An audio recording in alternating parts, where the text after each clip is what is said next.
Shalom, selamat pagi buat kita semua, selamat beribadah di rumah masing-masing. Salam dari Bali. Saudara, kita harus belajar untuk mulai memperkatakan apa yang kita tidak percayai. Maksud saya adalah, baiklah kita mulai belajar untuk memperkatakan apa yang hanya Tuhan yang sanggup untuk melakukan hal itu kepada saudara. Amin.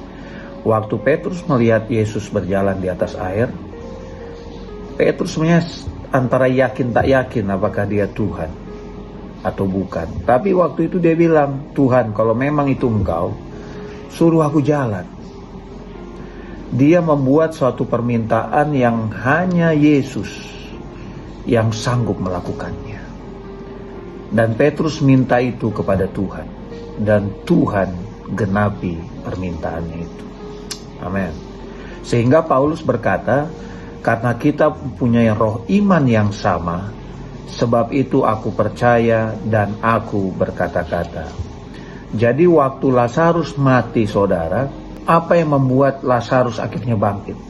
Bukan kehadiran Yesus, bukan juga tangisan Yesus pada waktu itu, tapi perkataan Yesus yang mengatakan, Lazarus bangkitlah.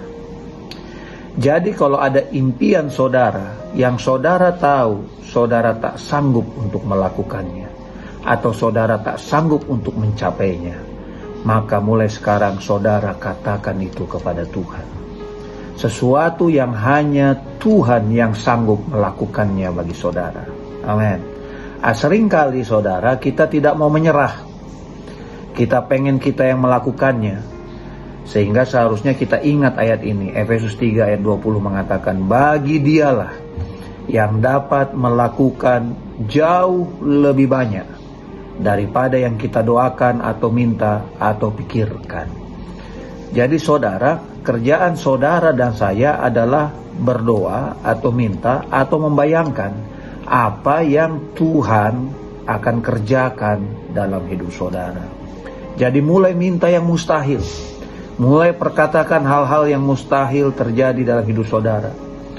Kalau saudara tahu dari sumber ini tak mungkin saudara dapat berkat, maka saudara perkatakan kepada Tuhan. Tuhan akan menyediakan berkat yang luar biasa dalam hidup saudara.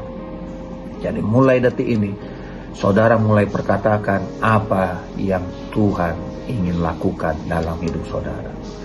Waktu saya di Amerika, Tuhan kasih dan Tuhan taruhkan saya. Tuhan katakan, ku kasih kau pesawat. Saya tanya Tuhan, kenapa kau kasih aku pesawat Tuhan? Dan Tuhan bilang, mungkin gak orang Amerika itu memberi kau pesawat? Tidak mungkin Tuhan. Karena tidak mungkin itulah maka aku berikan kepadamu. Terus Tuhan bilang, aku tidak ingin matamu tertuju kepada mereka. Aku ingin matamu tertuju hanya kepadaku, sumber daripada segala berkatmu.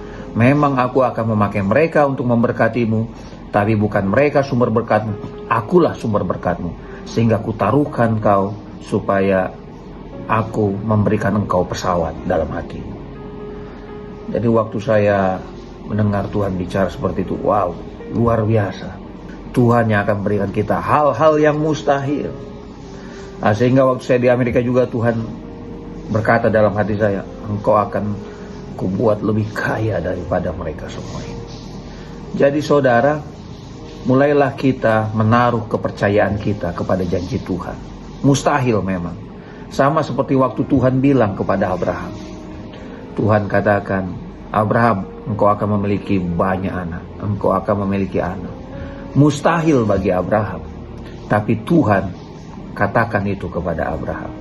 Saudara tahu kesukaan Tuhan. Tuhan ingin melakukan hal-hal yang mustahil yang bisa kita lakukan. Sehingga kita tahu bahwa semua itu bukan datang dari kita, tapi datang dari Tuhan. Sehingga Paulus mengatakan, harta yang kami punya ini adalah harta yang dalam bejana tanah liat, supaya nyata kuasa yang berlimpah-limpah itu bukan berasal dari kami, tapi berasal dari Allah. Jadi pada minggu hari ini, baiklah kita mulai belajar bersama-sama untuk mempercayai Tuhan melakukan hal-hal yang mustahil dalam hidup kita. Dengan bagaimana caranya? Dengan mulai memperkatakan hal-hal yang mustahil yang Tuhan bisa lakukan dalam hidup saudara. Mari kita berdoa. Bapa, terima kasih Tuhan. Banyak hal yang mustahil yang kami hadapi di hidup ini. Tapi kami percaya kepada Engkau Tuhan, spesialisasi melakukan hal-hal yang mustahil dalam hidup kami. Kami sudah melihat contoh di Alkitab bagaimana Engkau membangkitkan Lazarus dari kematian, bagaimana Engkau menyembuhkan orang sakit, bagaimana Engkau membuat orang bertobat, bagaimana Engkau melakukan hal-hal yang tidak mungkin, membuat Petrus berjalan di atas air. Karena kami percaya Allah yang kami miliki adalah Allah yang melakukan hal-hal yang mustahil dalam hidup kami. Terima kasih Bapak, Engkau berkati setiap jemaat kami. Kalau ada yang kekurangan, Engkau beri kelimpahan. Kalau ada yang sakit, Engkau beri kesembuhan. Dan kalau ada hal yang duka cita Tuhan, mengalami duka cita, Engkau berikan sukacita dan damai sejahtera. Terima kasih Bapa, di dalam nama Yesus. Amin. Salam dari Bali, Tuhan memberkati.